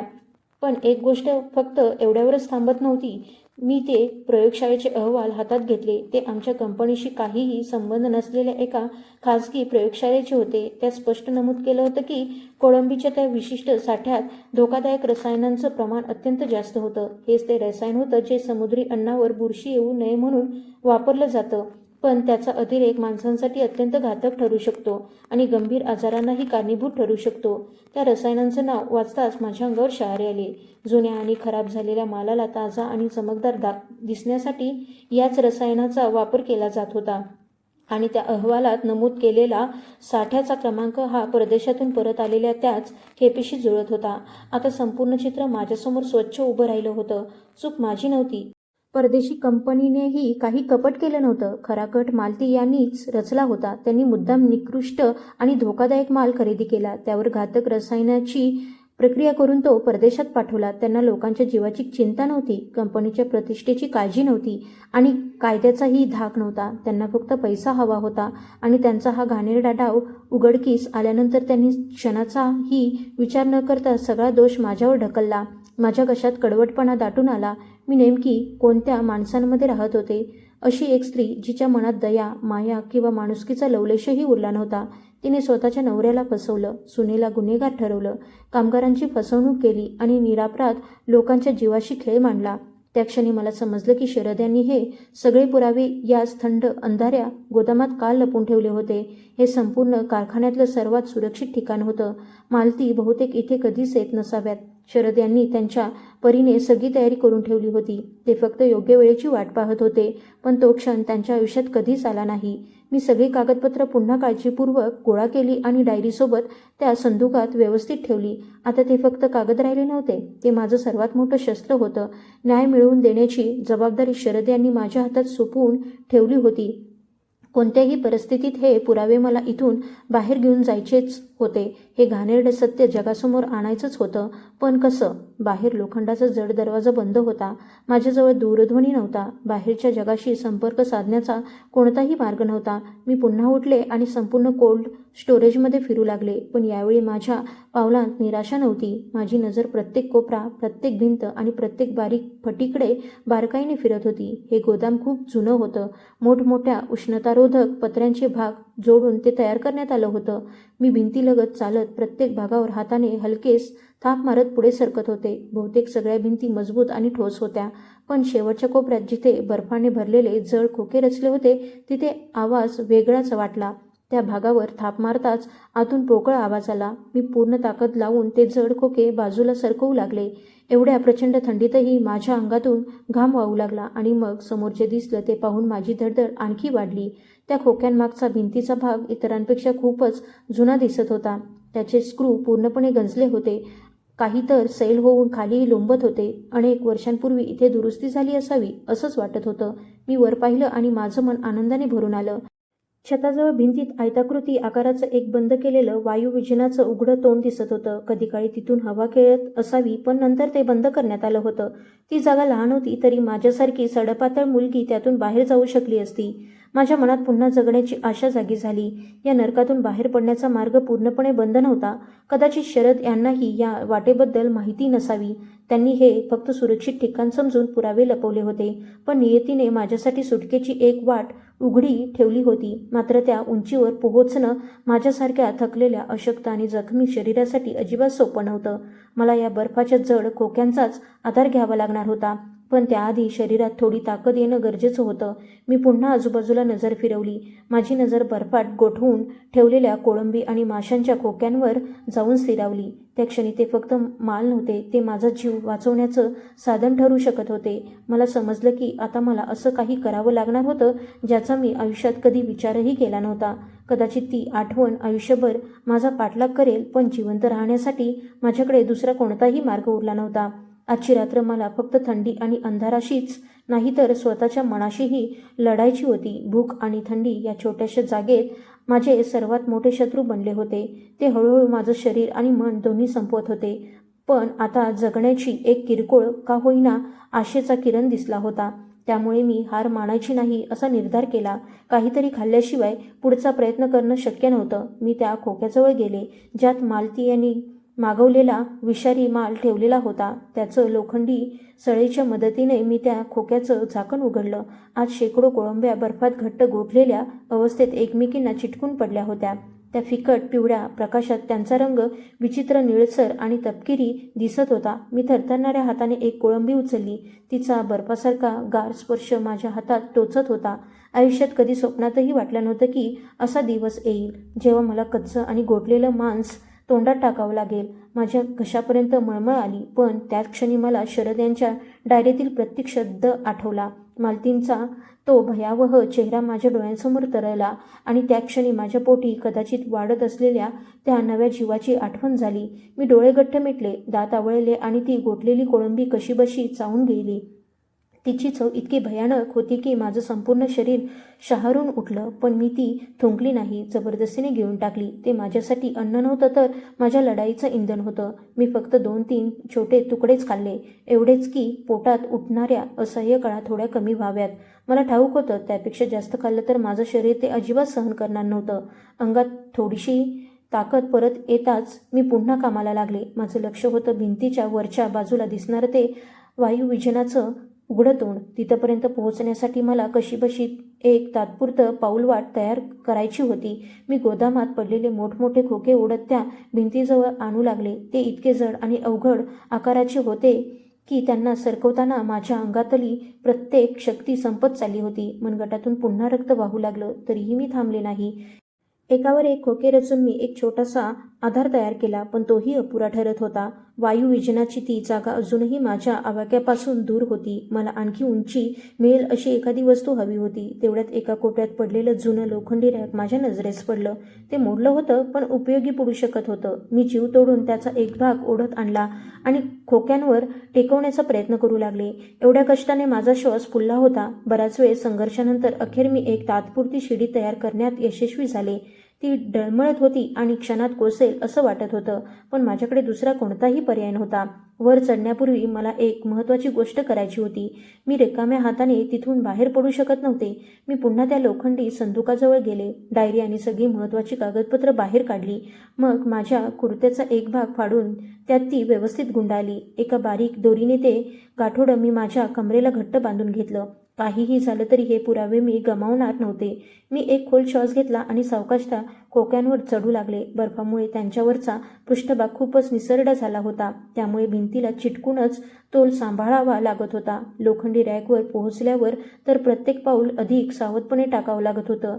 त्याच्या धारदार कडा कधीही माझ्या अंगात घुसू शकत होत्या. माझं हृदय इतक्या वेगाने धडधडत होतं की त्याचा आवाज मला स्वतःलाच स्पष्ट ऐकू येत होता. वायुविजनाच्या त्या उघड्या जागेजवळ पोहोचल्यावर मी क्षणभर खाली पाहिलं. खाली पसरलेलं ते गोदाम एखाद्या स्मशानासारखं दिसत होतं. आयुष्यात पुन्हा कधीही या जागेचं तोंड पाहावं लागू नये एवढीच माझी इच्छा होती. त्या उघड्या जागेवर गंजलेली लोखंडी जाळी बसवलेली होती. मी तीच लोखंडी सळई हातात घेतली आणि हळूहळू जाळी सैल करू लागले. मध्येच थांबून बाहेर काही आवाज येतो का, कुणी फिरकतंय का याची खात्री करत होते, पण चहूकडे गडद शांतता पसरली होती. मी त्या पटीतून बाहेर डोकावलं. अजूनही पूर्ण उजाडलं नव्हतं. बहुतेक पहाट व्हायला थोडाच वेळ बाकी असावा. बाहेर कारखान्याच्या मागचा ओसाड भाग होता.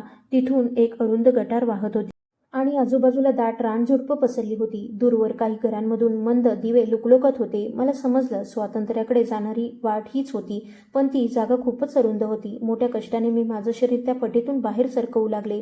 कमरेला बांधलेल्या कागदांमुळे ते आणखी अवघड होत होतं. त्या खडबडीत कडांनी माझी पाठ आणि खांदे चांगलेच सोलले, तरीही अखेर मी कशीबशी बाहेर पडले. बाहेर येताच मी थेट खाली झुडपांमध्ये उडी मारली. माझा तोल गेला आणि पाय व्यवस्थित न पडल्यामुळे घोटा जोरात मुरगळला. क्षणात संपूर्ण अंगातून वेदनेची तीव्र लाट उसळली. वाटलं आता इथेच कोसळेन, पण थांबण्याची मुळीच उसंत नव्हती. कुणाच्या नजरेस पडण्यापूर्वी मला तिथून दूर निघून जायचं होतं. मी वेदना मनावर दगड ठेवून सहन केल्या आणि लंगडत त्या गटाराच्या कडेला पुढे धावू लागले. मला मुळीच माहीत नव्हतं की मी नेमकी कुठे चालले आहे. एवढंच ठाऊक होतं की या नरकापासून जितकं दूर जाता येईल तितकं चांगलं. मी मागे वळूनही न पाहता अंधारातून धावत राहिले. मागे तो प्रचंड कारखाना एखाद्या गाढ झोपलेल्या राक्षसासारखा उभा होता, पण त्या राक्षसाला याची अजिबात कल्पना नव्हती की ज्याला त्याने आपल्या विळख्यात कैद करून ठेवलं होतं ती फक्त सुटून बाहेरच आली नव्हती, तर त्याचं सर्वात भयंकर गुपितही सोबत घेऊन निघाली होती. आणि पहाट होताच एक नवा डाव सुरू होणार होता. असा डाव ज्यात माझी आणि समर्थची भूमिका पूर्णपणे बदलून जाणार होती. घोट्यातील असह्य वेदना आणि शरीरातील अशक्तपणा मला वारंवार खाली पाडत होते, तरीही जिवंत राहण्याची जिद्द प्रत्येक वेदनेवर मात करत होती.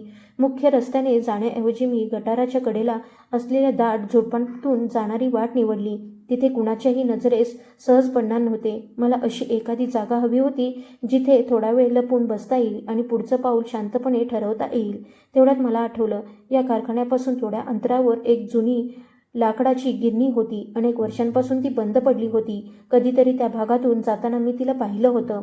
तिथे माणसांची वर्दळ नव्हती. त्या क्षणी माझ्यासाठी त्याहून सुरक्षित जागा दुसरी असूच शकत नव्हती. मी लंगडत अंधारातून वाट काढत त्या दिशेने चालत राहिले. कीटकांचा किर आवाज आणि गटारातून वाहणाऱ्या पाण्याचा मंद यांच्यात पूर्वेकडचं आकाश हळूहळू उजळू लागलं होतं. मला घाई करणं भाग होतं. अखेर मी त्या जुन्या गिरणीपाशी पोहोचले. तिचं लाकडी दार कुजून जवळजवळ मोडकळीस आलं होतं. हलकासा धक्का देताच ते चरकन उघडलं. आत कुजलेल्या लाकडाचा आणि ओलसरपणाचा तीव्र वास दरवळत होता, पण माझ्यासाठी तो वासही त्या कोल्ड स्टोरेजच्या घुसमटवणाऱ्या दुर्गंधीपेक्षा कितीतरी सहन करण्यासारखा होता. मी आतल्या एका अंधाऱ्या कोपऱ्यात जाऊन बसले. पुराव्यांचं गाठोडं मी काळजीपूर्वक माझ्याजवळ ठेवलं. मग सुजलेल्या घोट्याला सरळ करून हळूवार चोळू लागले. माझा मेंदू अतिशय वेगाने विचार करत होता. पुरावे आता माझ्याकडे होते, पण ते जगासमोर आणायचे कसे? जर मी थेट पोलिसांकडे गेले तर ते माझ्यावर विश्वास ठेवतील का? मालती यांचा या शहरात मोठा प्रभाव होता. ते क्षणात संपूर्ण गोष्ट उलटी फिरवू शकत होत्या आणि मलाच खोटारडी ठरवू शकत होत्या. शिवाय मी अचानक गायब झाल्याचं कळताच ते सावध होतील आणि उरलेले सगळे पुरावेही नष्ट करतील. ही लढाई मी एकटी जिंकू शकत नव्हते. मला अशा व्यक्तीची गरज होती ज्याच्यावर मी विश्वास ठेवू शकेन आणि ज्याच्या एका धक्क्याने मालती यांना सावरायलाही वेळ मिळणार नाही. आणि तेव्हाच माझ्या मनात एक असा विचार चमकून गेला जो ऐकायला वेडेपणाच वाटला असता. ती व्यक्ती दुसरी कोणी नसून माझा नवरा समर्थच होता. तो कमकुवत होता, घाबरट होता, पण जर त्याला कळलं की त्याच्या वडिलांच्या मृत्यूमागे मालती यांचाच हात होता तर तो तरीही त्यांच्या प्रत्येक शब्दावर डोळे झाकून विश्वास ठेवेल का? हा फार मोठा धोका होता. पण हा डाव यशस्वी झाला तर मला फक्त एक विश्वासू साथीदारच मिळणार नव्हता, तर संपूर्ण खेळच उलटणार होता. आता माझा संपूर्ण आराखडा स्पष्ट झाला होता. मला पुन्हा परत जायचं होतं, त्याच कोल्ड स्टोरेजमध्ये, पण यावेळी कैद होण्यासाठी नव्हे तर दुसऱ्यालाच त्याच्या सापळ्यात अडकवण्यासाठी. मी तिथे शांतपणे थांबले जोपर्यंत पूर्ण उजाडलं नाही आणि रस्त्यावर वाहनांची ये-जा सुरू झाली नाही. मला खात्री होती की तोपर्यंत कामगार कारखान्यात पोहोचले असतील आणि काही वेळातच त्यांना मी तिथे नसल्याचं लक्षात येईल. हीच माझ्यासाठी योग्य वेळ होती. मी माझ्या कुर्त्याचा आणखी एक तुकडा फाडला आणि तो सुजलेल्या घोट्यांभोवती घट्ट बांधला, म्हणजे चालताना थोडा आधार मिळेल. त्यानंतर पुरावे पुन्हा कमरेला नीट बांधले आणि कारखान्याच्या मागच्या वाटेने अतिशय सावधपणे परत आले. एका दाट झुडपामागे लपून बसले, जिथून गोदामाचं मुख्य प्रवेशद्वार स्पष्ट दिसत होतं. मी जसा अंदाज बांधला होता तसंच घडलं. काही वेळातच कारखान्याच्या आतून एका कामगाराचा घाबरलेला आवाज घुमला. मालकीनबाई, मोठा अनर्थ झाला. वैदही इथे नाही, ती गायब झाली आहे. क्षणात संपूर्ण कारखान्यात धावपळ सुरू झाली आणि पुढच्या क्षणी मी पाहिलं. मालती धावत बाहेर आल्या. त्यांच्या चेहऱ्याचा रंग पूर्णपणे उडाला होता.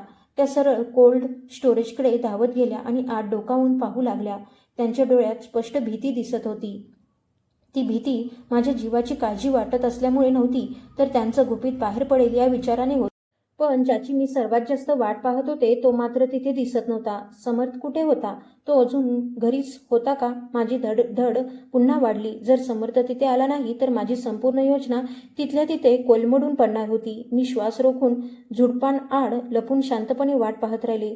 जवळजवळ अर्ध्या तासानंतर मला समर्थची गाडी भरधाव वेगाने कारखान्यात येताना दिसली. कुणीतरी त्याला तातडीने बोलावलं असावं. तो धावतच आत गेला. काही मिनिटांनी तो मालती यांच्यासोबत बाहेर आला. त्यांच्या चेहऱ्यावरही प्रचंड भीती स्पष्ट दिसत होती. दोघांमध्ये जोरदार वाद झाला. त्यानंतर मालती संतापाने पाय आपटत तिथून निघून गेल्या आणि समर्थ सरळ कोल्ड स्टोरेजकडे वळला. तो आत गेला. बहुतेक मी तिथून बाहेर कशी पडले हे पाहण्यासाठी हीच ती योग्य वेळ होती. मी अंगभर पसरलेल्या वेदनांकडे पूर्ण दुर्लक्ष केलं आणि शक्य तितक्या वेगाने झुडपांतून बाहेर पडून कारखान्याच्या मागच्या दरवाजातून आत शिरले. सुदैवाने दरवाजा उघडाच होता.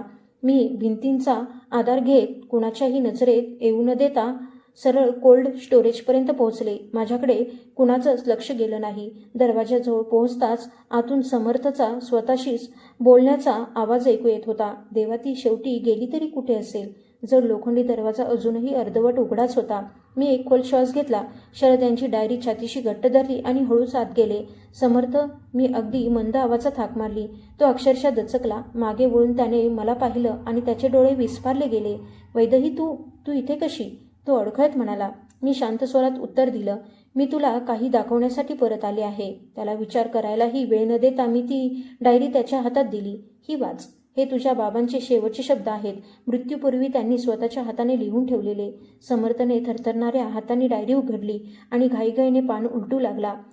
जसजसा तो वाचत गेला तसतसे त्याच्या चेहऱ्यावरचे भाव बदलत गेले. आधी आश्चर्य, मग भीती आणि शेवटी असा जबरदस्त धक्का जणू त्याच्या पायाखालची जमीनच सरकली होती. शेवटच्या पानापर्यंत पोहोचताच त्याचे हात अक्षरशः थरथरू लागले. नाही, हे अशक्य आहे. तो पुटपुटला. लालबुंद आणि अश्रूंनी भरलेल्या डोळ्यांनी त्याने माझ्याकडे पाहिलं. माझी आई? नाही, हे खरं असूच शकत नाही. तू खोटं बोलत आहेस का? मी त्याच्याकडे शांत नजरेने पाहत म्हणाले, तुला खरंच वाटतं का मी एवढं मोठं खोटं तयार करू शकते? त्यानंतर मी प्रयोगशाळेचे अहवाल आणि खरी बिलं त्याच्या समोर ठेवली. तुझ्या बाबांना सगळं समजलं होतं. ते सगळ्यांसमोर सत्य आणणार होते. म्हणूनच त्यांना कायमचं गप्प केलं गेलं आणि परदेशातून परत आलेल्या मालाच्या खेपेत माझी काहीच चूक नव्हती. हा सगळा डाव तुझ्या आईने रचला होता. त्यांनी मुद्दाम विषारी माल खरेदी केला आणि मला फक्त बळीचा बकरा बनवलं, म्हणजे त्यांचं काळं कृत्य कायम लपून राहील. माझा प्रत्येक शब्द त्याच्या मनावर घणासारखा आदळत होता. तो डगमगला आणि तिथल्या तिथे जमिनीवर बसला.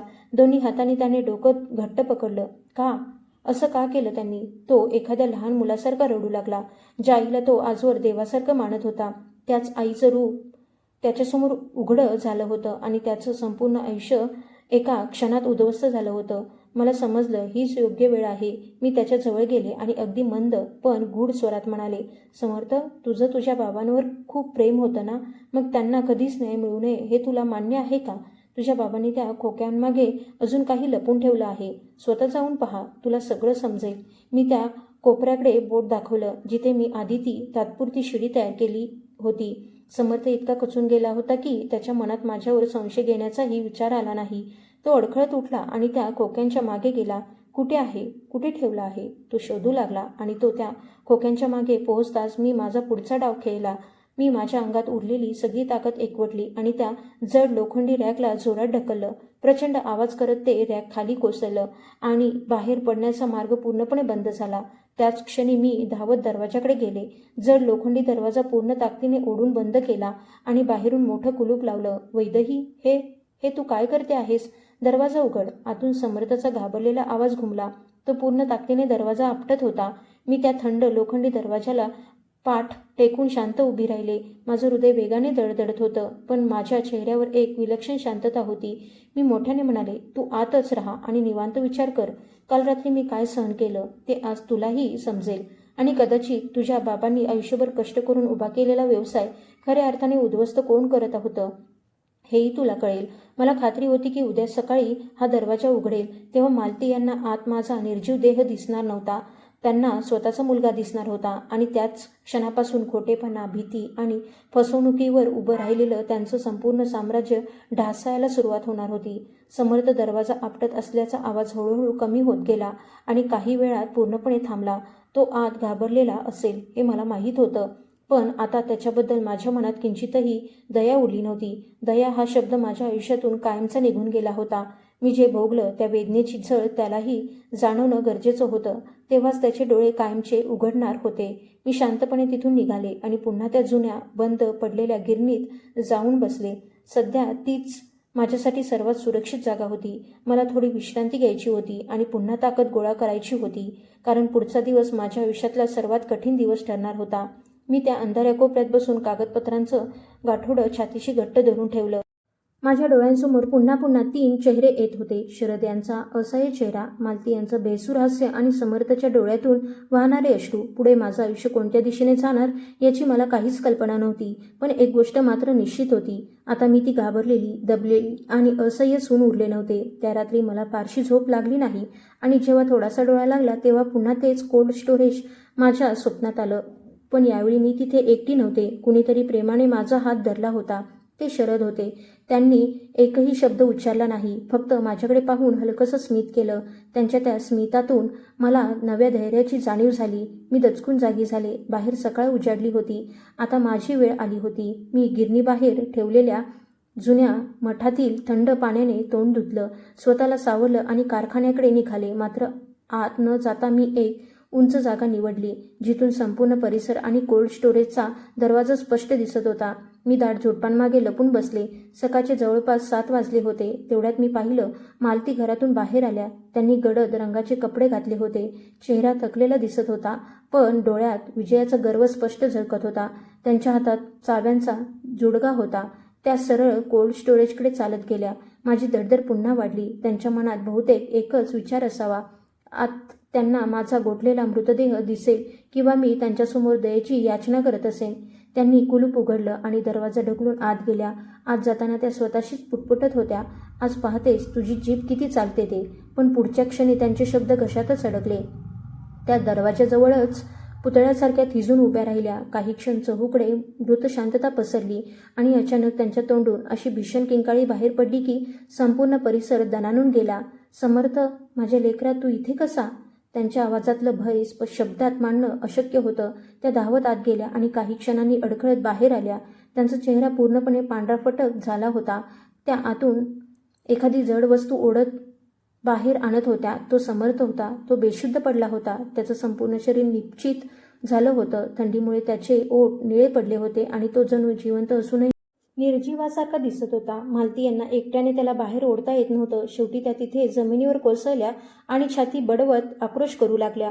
अरे, कुणीतरी लवकर या. माझ्या मुलाला कुणीतरी मारून टाकलं. वाचवा, कुणीतरी वाचवा. त्यांचा तो हंबरडा ऐकताच कारखान्यातले सगळे कामगार आपापलं काम सोडून धावत तिकडे आले. ते दृश्य पाहताच सगळ्यांचे डोळे विस्फारले. काही कामगारांनी ताबडतोब समर्थला उचललं तर बाकीचे धावत जाऊन रुग्णवाहिकेला कळवू लागले. क्षणात संपूर्ण कारखान्यात गोंधळ उडाला. तेवढ्यात गर्दीत बसलेल्या मालती यांनी अचानक मान वर केली. त्यांच्या डोळ्यात वेड्यासारखा कुणाचा तरी शोध सुरू होता. ती वैदेही कुठे आहे? तिनेच माझ्या मुलाला मारण्याचा प्रयत्न केला आहे. तिला शोधून माझ्यासमोर आणा. त्या जीवाच्या आकांताने ओरडत होत्या, पण एकाही कामगाराने जागा सोडली नाही. सगळे शांतपणे उभे राहिले. काल संध्याकाळी त्यांनी स्वतःच्या डोळ्यांनी पाहिलं होतं की मालती मला कशा ओढत नेत होत्या. आता प्रत्येकाच्या लक्षात येऊ लागलं होतं की हा प्रकार दिसतो त्यापेक्षा कितीतरी गंभीर आहे. काही वेळातच रुग्णवाहिका आली. समर्थला स्ट्रेचरवर झोपून आत नेण्यात आलं. मालती रडत ओरडत रुग्णवाहिकेत चढल्या आणि जातानाही मला शिव्यांचा वर्षाव वाहत राहिल्या. काही क्षणात रुग्णवाहिका भरधाव वेगाने निघून गेली. मागे फक्त कामगार उरले, जे आपापसात हळू आवाजात कुजबुजत होते. मी त्या उंच जागेवरून हे सगळं शांतपणे पाहत होते. माझ्या मनात ना आनंद होता ना विजयाची भावना. आता फक्त एक विचित्र पोकळी होती. मी जे करायचं ठरवलं होतं ते केलं होतं. ज्या स्त्रीने इतरांना आयुष्यभर वेदना दिल्या, तिलाही त्या वेदनांची जाणीव करून दिली होती. पण त्याची किंमतही खूप मोठी होती. समर्थ, माझ्या पोटी वाढणाऱ्या बाळाचा पिता, तो या क्षणी रुग्णालयात जीवन आणि मृत्यूच्या सीमेवर झुंज देत होता. एका क्षणासाठी माझ्या मनात विचार चमकून गेला, मी खरंच योग्य केलं का? पण लगेच माझा हात कमरेला बांधलेल्या त्या पुराव्यांवर गेला आणि मला समजलं की आता मागे फिरण्याचा मार्गच उरलेला नाही. ही लढाई आता फक्त माझी राहिली नव्हती. ही शरद यांना न्याय मिळवून देण्याची लढाई होती. आता मला पुढचं पाऊल उचलायचं होतं. पण प्रश्न असा होता की विश्वास ठेवायचा तरी कुणावर? मला अशा व्यक्तीची गरज होती ज्याच्यावर मी डोळे झाकून विश्वास ठेवू शकत होते. आणि तेव्हाच माझ्या मनात एकच नाव आलं, गजानन काका. संपूर्ण कारखान्यात जर कुणावर माझा खरा विश्वास होता तर तो फक्त गजानन काकांवर. गजानन काका या कारखान्याचे सर्वात जुने व्यवस्थापक होते. शरद जेव्हा स्वतः जुना ट्रक चालवत मासळी बाजारातून माल आणायचे त्या दिवसांपासून ते त्यांच्या सोबत होते. त्यांचं रक्ताचं नातं नव्हतं, पण शरद त्यांना सख्खा भावापेक्षाही जास्त मान द्यायचे. शरद यांच्या मृत्यूनंतर गजानन काका आतून पूर्णपणे कोलमडून गेले होते. ते काम करत राहिले, पण मालती यांना ते कधीच आवडले नाहीत. त्यांना वाटायचं गजानन काका जुन्या विचारांचे आहेत आणि कोणत्याच मोठ्या कामाचे नाहीत. त्यामुळे त्यांनी त्यांच्याकडची सगळी महत्त्वाची कामं काढून घेतली आणि फक्त कारखान्याची देखभाल करण्याची जबाबदारी त्यांच्यावर सोपवली. मी अनेकदा त्यांना एकटे उभं राहून बिडी ओढताना आणि संपूर्ण कारखान्याकडे उदास नजरेने पाहताना पाहिलं होतं. त्यांनाही आतून जाणवत होतं की या कारखान्यात काहीतरी फार मोठं चुकत आहे. जर कोणी शरद यांच्या या डायरीवर विश्वास ठेवू शकत होतं तर ते फक्त गजानन काका होते. पण त्यांना भेटायचं तरी कसं? मी कारखान्यात जाऊ शकत नव्हते. तिथे मालती यांची माणसं सर्वत्र पसरलेली असणार होती. तेव्हाच मला आठवलं, रोज संध्याकाळी काम संपल्यानंतर गजानन काका त्यांच्या घराजवळच्या चहाच्या टपरीवर बसून वर्तमानपत्र वाचायचे. मला त्यांना भेटण्यासाठी हीच योग्य संधी होती. मी मुख्य रस्ता टाळत कच्च्या वाटांनी अनेक तास पायी चालत राहिले. घोट्यातली वेदना आता असह्य झाली होती, पण थांबणं माझ्यासाठी शक्यच नव्हतं. गजानन काकांच्या वस्तीत पोहोचेपर्यंत सूर्य मावळतीकडे झुकला होता. मी चहाच्या टपरीसमोरच्या अरुंद गल्लीत लपून उभी राहिले. मनात भीती होती, आज जर ते आलेच नाहीत तर. पण काही वेळातच त्यांची तीच क्रूश थकलेली आकृती मला दिसली. त्यांनी नेहमीची जुनी टोपी घातली होती. ते येऊन त्यांच्या नेहमीच्या बाकावर बसले, पण आज त्यांनी ना चहा मागवला ना वर्तमानपत्र उघडलं. ते कोणत्या तरी खोल विचारात हरवले होते. बहुतेक सकाळी कारखान्यात जे काही घडलं होतं त्याचाच विचार करत असावेत. टपरीवरची गर्दी थोडी कमी होताच मी धीर केला. रस्ता ओलांडून त्यांच्या मागे गेले आणि अगदी हळू आवाजात म्हटलं, गजानन काका. ते दचकून मागे वळले. माझी अवस्था पाहताच त्यांच्या चेहऱ्यावरची चिंता स्पष्ट दिसू लागली. माझे केस विस्कटले होते, कपड्यांवर माती लागली होती. "अगं वैदेही, तू इथे? मोठ्या मालकीनबाईंची माणसं तुला संपूर्ण शहरभर वेड्यासारखी शोधत फिरत आहेत.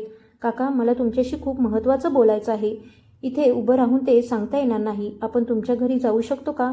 मी हळू आवाजात विचारलं. गजानन काकांनी क्षणाचाही विलंब केला नाही. ते लगेच उठले आणि मला त्यांच्या छोट्याशा घरी घेऊन गेले. त्यांचं घर अगदी साधं होतं. त्यांची पत्नी आता या जगात नव्हती आणि ते एकटेच राहत होते. त्यांनी घाईघाईने दार आतून बंद केलं आणि काळजीने विचारलं, "बाळा, सकाळी कारखान्यात नेमकं काय घडलं आणि समर्थबाबूंची अशी अवस्था कशी झाली?" मी शांतपणे म्हणाले, "काका, आधी माझं सगळं नीट ऐका." मी त्यांना खुर्चीवर बसवलं आणि सुरुवातीपासून शेवटपर्यंत घडलेला प्रत्येक प्रसंग सांगायला सुरुवात केली. परदेशातून परत आलेल्या मालाच्या खेपेची गोष्ट सांगितली. त्या विषारी रसायनाबद्दल सांगितलं. कोल्ड स्टोरेजमध्ये माझ्यावर काय अत्याचार झाले ते सांगितलं आणि शेवटी शरद बाबांची डायरी त्यांच्या हातात दिली. मी बोलत गेले तसं गजानन काकांचा चेहरा संताप आणि दुःखाने भरून आला. शरद यांच्या मृत्यूमागचं खरं सत्य मी सांगितल्यावर त्यांच्या हाताच्या नसाही ताठ झाल्या आणि त्यांच्या डोळ्यांतून अश्रू वाहू लागले. "देवा, त्या बाईने एवढं मोठं पाप केलं?" त्यांनी संतापाने टेबलावर जोरात मोठं आपटली. त्यांचा आवाज थरथरत होता. मला आधीपासूनच संशय होता. मालक गेल्यापासून तिने संपूर्ण व्यवसायाचं रूपच बदलून टाकलं होतं. तिला फक्त पैसाच दिसत होता. मी तिला कितीतरी वेळा समजावलं, पण तिने माझं कधीच ऐकलं नाही. मी कमरेला बांधलेली सगळी कागदपत्र आणि डायरी बाहेर काढून त्यांच्यासमोर ठेवली. "हे बघा काका, हे सगळं बाबांनी स्वतःच्या हाताने लिहिलं आहे." गजानन काकांनी चष्मा घातला आणि थरथरणाऱ्या हातांनी डायरी वाचायला सुरुवात केली. प्रत्येक ओळ ते अत्यंत बारकाईने वाचत होते. डायरी संपल्यावर त्यांनी हळूच वर आकाशाकडे पाहिलं आणि एक दीर्घ निश्वास सोडला. त्यांच्या डोळ्यातून सतत अश्रू वाहत होते. माझ्या मालकाला मृत्यूनंतरही शांतता मिळाली नाही. मग त्यांनी माझ्याकडे पाहिलं. आता त्यांच्या नजरेत माझ्याबद्दल केवळ सहानुभूती नव्हती, तर मनापासूनचा आदरही होता. "माझ्या लेकरा, तू खूप दुःख सहन केलं आहेस. आता सांग, मला काय करायचं आहे? माझ्या मालकाच्या सन्मानासाठी आणि न्यायासाठी मला माझा जीवही द्यावा लागला तरी तुझा हा गजानन काका मागे हटणार नाही." त्यांचं हे शब्द ऐकताच माझ्या मनात पुन्हा धैर्य जागं झालं. आता मी एकटी नव्हते. मी म्हणाले, "काका, आपल्याला त्या जुन्या कामगारांना आणि कर्मचाऱ्यांना शोधावं लागेल, ज्यांना मालती यांनी विनाकारण कामावरून काढून टाकलं, ज्यांची त्यांनी व्यवसायात फसवणूक केली. त्यांनाही भेटावं लागेल. अजून पुरावे गोळा करावे लागतील, म्हणजे त्यांच्या सुटकेचा एकही मार्ग उरणार नाही." गजानन काकांनी ठामपणे मान हलवली. "तू अजिबात काळजी करू नकोस बाळा. हे काम माझ्यावर सोड. मालकाचे जितके जुने आणि विश्वासू माणसं आहेत ते माझ्या एका हाकेवर धावत येतील. तू फक्त विश्रांती घे. बाहेरचं सगळं मी सांभाळतो." त्याच क्षणी गजानन काकांनी कामाला सुरुवात केली. त्यांनी त्यांची जुनी फोन नंबरची वही बाहेर काढली आणि एकामागून एक सगळ्यांना संपर्क करू लागले. मी खोलीच्या एका कोपऱ्यात बसून त्यांच्याकडे पाहत होते. आता मला पूर्ण खात्री झाली होती की तो दिवस फार दूर नाही, ज्या दिवशी मालती यांना त्यांच्या प्रत्येक पापाची शिक्षा मिळणार होती. पुढचे काही दिवस गजानन काकांचं छोटंसं घर आमचं गुप्त ठिकाण बनलं. दिवसभर मी तिथेच लपून राहत होते आणि बाबांनी मागे ठेवलेल्या प्रत्येक कागदपत्राची आणि डायरीची प्रत तयार करत होते. मी सगळी कागदपत्र अतिशय नीट वेगवेगळ्या संचात मांडून ठेवली होती. माझ्या मनातली वेदना अजून संपली नव्हती, पण ती आता एका ठाम निर्धारात आणि स्पष्ट ध्येयात रूपांतरित झाली होती. दुसरीकडे गजानन काका दिवसभर शहरभर फिरून मालती यांनी कामावरून काढून टाकलेल्या जुन्या कामगारांचा शोध घेत होते. एका संध्याकाळी ते त्यांच्यासोबत 2 माणसांना घेऊन घरी आले. एक होता विराज, जो पूर्वी उत्पादन विभागाचा प्रमुख होता, आणि दुसरा होता अनिकेत, जो गुणवत्तेची तपासणी पाहायचा. या दोघांनाही मालती यांनी फक्त एका कारणासाठी कामावरून काढलं होतं.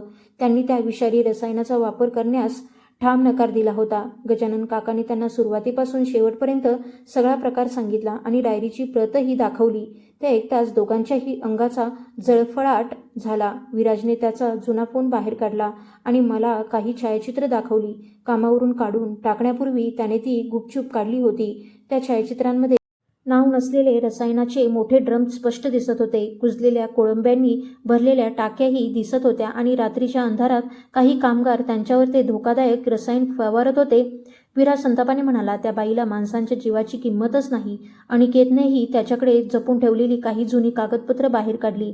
त्याने सांगितले की त्याने काही नमुने एका खाजगी प्रयोगशाळेत तपासण्यासाठी पाठवले होते आणि त्या अहवालातही तेच घातक रसायन आढळलं होतं. आता आमच्याकडे एकापेक्षा एक भक्कम पुरावे जमा होऊ लागले होते. मी त्यांना विचारलं, हे सगळं आधीपासून माहीत होतं तर पोलिसांकडे तक्रार का केली नाही? विराजने दीर्घ निश्वास सोडत उत्तर दिलं, आम्ही साधे कामगार आहोत ताई. त्या बाईकडे पैसा आहे, प्रभाव आहे. त्यांनी क्षणात आमचं आयुष्य उद्ध्वस्त केलं असतं. त्यानंतर गजानन काकांनी सुधाकर यांनाही शोधून घेऊन आले. ते एका वाहतूक कंपनीचे मालक होते आणि शरद यांचे जुने जिवलग मित्रही होते. मालती यांनी त्यांचेही लाखो रुपये बुडवले होते आणि त्यांच्याशी मोठी फसवणूक केली होती. हळूहळू आमच्यासमोर पुराव्यांचा अक्षरशः डोंगर उभा राहिला. तेवढ्यात रुग्णालयातून आणखी एक धक्कादायक बातमी आली. माझी एक दूरची बहीण त्याच रुग्णालयात परिचारिका होती. तिने दूरध्वनी करून सांगितले की समर्थला शुद्ध आली आहे. प्रचंड थंडीमुळे त्याच्या फुफ्फुसांना बरंच नुकसान झालं होतं, पण आता त्याचा जीव धोक्याबाहेर होता. मात्र मालती यांचं वागणं अत्यंत संशयास्पद होतं. त्या कुणालाही समर्थजवळ जाऊ देत नव्हत्या आणि त्याला लवकरात लवकर मुंबईतील एका मोठ्या रुग्णालयात हलवण्याची तयारी करत होत्या. मुंबई हा शब्द ऐकताच माझ्या मनात धोक्याची घंटा वाजली. मला क्षणात समजलं की मालती घाबरल्या आहेत. समर्थने काहीतरी पाहिलं किंवा वाचलं आहे, ज्यामुळे त्यांचं खरं रूप उघडं होऊ शकतं, अशी त्यांना भीती वाटत होती. म्हणूनच त्याला या शहरापासून आणि माझ्यापासून दूर नेऊ इच्छित होत्या. समर्थ इथून गेला तर माझी सगळी मेहनत व्यर्थ ठरणार होती. मला कोणत्याही परिस्थितीत त्याला थांबवायचं होतं. मी गजानन काकांचं काहीही न ऐकता सरळ रुग्णालयाकडे धाव घेतली. बाबांच्या डायरीची एक प्रत मी सोबत घेतली होती. माझ्या बहिणीने मला मागच्या प्रवेशद्वारातून आत नेलं. आत जाऊन पाहिलं तर मालती अतिशय घाईघाईने डॉक्टरांशी बोलत होत्या आणि बाहेर रुग्णवाहिका आधीपासून तयार उभी होती. माझी बहीण हळू आवाजात म्हणाली, ताई, आता काही क्षणातच ते त्यांना घेऊन जाणार आहेत. मी तिच्याकडे पाहत म्हणाले, मला फक्त 2 मिनिटं हवी आहेत. कसंही करून त्या बाईचं लक्ष दुसरीकडे वळव. मग मी तिच्या हातात एक छोटासा कागद दिला आणि म्हणाले, हा कागद समर्थच्या हातात ठेव. माझ्या बहिणीने धाडस केलं आणि ती खोलीत शिरली. तिने मालती यांना सांगितलं, मुख्य डॉक्टरांनी तुम्हाला विम्याच्या काही कागदपत्रांवर सही करण्यासाठी बोलावलं आहे. मालती चिडचिड करत बाहेर गेल्या. त्याच संधीचा फायदा घेत माझ्या बहिणीने क्षणार्धात तो कागद समर्थच्या हातात ठेवला आणि शांतपणे बाहेर आली. काही क्षणातच मालती पुन्हा परतल्या आणि परिचारिकांवर ओरडू लागल्या, लवकर स्ट्रेचर बाहेर आणा. मी दूर लपून हे सगळं पाहत होते. आता सगळं समर्थच्या निर्णयावर अवलंबून होतं. जर त्याने आजही आईचंच ऐकलं तर आमचं सगळं संपणार होतं. स्ट्रेचर दाराजवळ येताच समर्थने अचानक डोळे उघडले. त्याने आईकडे न पाहता थेट डॉक्टरांकडे पाहिलं आणि अतिशय अशक्त पण ठाम आवाजात म्हणाला, डॉक्टर, मला इथून कुठेही जायचं नाही. माझ्यावर उपचार इथेच होतील. त्या क्षणी संपूर्ण दालनात गडद शांतता पसरली. मालती संतापाने त्याच्याकडे वळल्या आणि म्हणाल्या, तुला वेळ लागला आहे का? आपण मुंबईला चाललो आहोत. यावेळी समर्थने आणखी धीर एकवटत ठाम आवाजात उत्तर दिलं, मी एकदा सांगितलं ना, मी कुठेही जाणार नाही. डॉक्टरनी मालती यांच्याकडे पाहिलं आणि शांतपणे म्हणाले, पहा मॅडम, रुग्ण स्वतः इथून जाण्यास नकार देत असेल तर आम्ही त्याला जबरदस्तीने दुसरीकडे पाठवू शकत नाही. हे ऐकताच मालती यांचा चेहरा संतापाने लालबुंद झाला. त्या ओरडत म्हणाल्या, नक्कीच त्या वैदेहीने तुझ्या डोक्यात काहीतरी भरवलं आहे. ती कुठे आहे? वैदेही कुठे आहे? त्या वेड्यासारख्या इकडे तिकडे पाहू लागल्या. मला समजलं, आता लपून राहण्यात काहीच अर्थ नव्हता. मी एक खोल श्वास घेतला, पुढे आले आणि शांतपणे म्हणाले, मी इथे आहे. मला पाहताच मालती संतापाने माझ्याकडे धावून आल्या, पण त्या माझ्यापर्यंत पोहोचण्याआधीच एका मजबूत हाताने त्यांना थांबवलं. ते गजानन काका होते. त्यांच्या मागे विराज, अनिकेत, सुधाकर आणि कारखान्यातले अनेक जुने प्रामाणिक कामगार उभे होते. गजानन काकांचा दमदार आवाज संपूर्ण दालनात घुमला. बस झालं मालकीनबाई, आता तुमच्या प्रत्येक पापाचा हिशोब द्यायची वेळ आली आहे. काही क्षणांपूर्वी शांत असलेले ते रुग्णालयाचं दालन आता एखाद्या न्यायालयासारखं वाटत होतं. मालती आज चारही बाजूनी त्याच लोकांमध्ये अडकल्या होत्या, ज्यांना त्या कधी तुच्छ समजत होत्या, पण आज त्या प्रत्येकाच्या डोळ्यात त्यांच्याविषयी फक्त तिरस्कार होता. आयुष्यात पहिल्यांदाच मालती यांच्या चेहऱ्यावर खरंखुरं भय स्पष्ट दिसत होतं. त्या घाबरत म्हणाल्या, तुम्ही सगळे काय फालतूपणा करत आहात? मी पुढे गेले आणि शरद यांची डायरी सगळ्यांसमोर उंच धरली. मी ठाम आवाजात म्हणाले, हे काही खोटं नाही. हे शरद यांचे शेवटचे शब्द आहेत. यात स्पष्ट लिहिलं आहे की तुम्ही स्वतःच्या पतीचा जीव कसा घेतला आणि कित्येक निरापराध लोकांच्या आयुष्याशी कसा खेळलात. विराजनेही त्याचा दूरध्वनी बाहेर काढून सगळ्यांना ती छायाचित्र दाखवली. सुधाकर यांनी त्यांच्याकडची सगळी कागदपत्र सर्वांसमोर ठेवली. क्षणाक्षणाला नवे पुरावे समोर येत होते. आता मालती यांच्याकडे स्वतःचं समर्थन करण्यासाठी एकही शब्द उरला नव्हता. त्या तिथेच गुडघ्यावर कोसळल्या. तेवढ्यात रुग्णालयाची सुरक्षा यंत्रणा आणि पोलीसही तिथे पोहोचले. आम्ही सगळे पोलीस ठाण्यात गेलो आणि मालती यांच्याविरुद्ध अत्यंत भक्कम तक्रार नोंदवली. हा प्रकार फक्त आर्थिक गैरव्यवहारापुरता मर्यादित नव्हता. त्यात भेसळ, फसवणूक आणि खुनांच्या संशयाचाही समावेश होता. ही बातमी क्षणार्धात माध्यमांमध्ये वाऱ्यासारखी पसरली. एकेकाळी संपूर्ण शहराचा अभिमान असलेली शरद सी फूड्स कंपनी एका रात्रीत बदनामीचं प्रतीक बनली. मालती यांना अटक झाली आणि त्यांची रवानगी तुरुंगात झाली, जिथे त्यांना त्यांच्या कर्माची शिक्षा भोगायची होती. या घटनेनंतर काही दिवसांनी समर्थने रुग्णालयात मला एकटीला भेटण्याची इच्छा व्यक्त केली. तो पूर्णपणे बदलला होता. त्याच्या मनातली भीती आणि कमकुवतपणा आता खोल पश्चातापात बदलला होता. डोळ्यात अश्रू आणून तो म्हणाला, वैदेही, मला माहीत आहे की मी तुझ्या क्षमेच्या लायकीचाही नाही. मी कधीच एका चांगल्या पतीचं कर्तव्य निभावलं नाही. पण आता बाबांची शेवटची आठवण मी कधीही नष्ट होऊ देणार नाही. त्याने स्वतःच्या इच्छेने कंपनीतील सगळे शेअर्स माझ्या नावावर केले. तो म्हणाला, ही कंपनी प्रामाणिकपणे फक्त तूच पुढे नेऊ शकतेस, कारण हेच बाबांचं स्वप्न होतं. त्यानंतर आमचा सुखी संसार सुरू झाला. मी समर्थला बाप होण्याची जेव्हा बातमी दिली तेव्हा तो खूप आनंदी झाला. त्या घटनेला आज पूर्ण 3 वर्ष झाली आहेत. एकेकाळी पूर्णपणे उद्ध्वस्त झालेली शरद सी फूड्स आज गजानन काका, विराज आणि अनिकेत यांसारख्या प्रामाणिक माणसांच्या मदतीने पुन्हा अभिमानाने उभी राहिली आहे. आम्ही चुकीचा मार्ग कायमचा सोडला आणि फक्त प्रामाणिकपणे व्यवसाय केला. त्याचं फळ म्हणून आज आम्हाला जपानमधील एका मोठ्या कंपनीचं महत्त्वाचं कंत्राट मिळालं आहे. आजही मी अनेकदा समुद्रकिनारी उभी राहून दूरवर पसरलेल्या अथांग सागराकडे शांतपणे पाहत राहते. माझ्या आयुष्यात आलेल्या त्या काळ्या वादळांनी मला मोडून काढण्याचा खूप प्रयत्न केला, पण खरं सांगायचं तर त्याच वादळांनी मला माझी खरी ओळख करून दिली. आज मी कुणाची असह्य सून नाही, तर स्वतःचं नशीब स्वतः घडवणारी एक खंबीर स्त्री आहे.